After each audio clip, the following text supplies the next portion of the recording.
The best thing you can do sa 2024 mo is bumawi ka sa sarili mo. Paano nga ba bumawi sa sarili?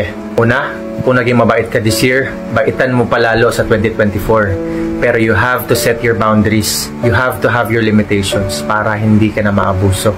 Pangalawa, kung ikaw yung tipong tao na laging nagbibigay ng pagmamahal sa maling tao, kaibigan man yan, special someone man yan, laging naghahabol, then I suggest you stop it at simulan mong mahalin yung sarili mo. I-project mo yung pagmamahal na gusto mong matanggap sa kanila papunta sa sarili mo. Kung hindi nila maibalik yung pagmamahal mo, yung efforts mo, yung attention na binibigay mo sa kanila, then you have to let them go.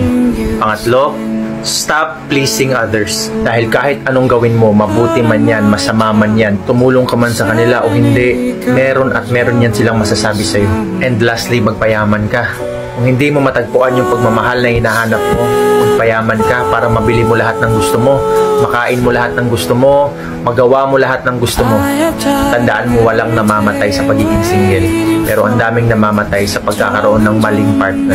Kaya sa 2024, mahalin mo yung sarili mo. Bumawi ka sa sarili mo.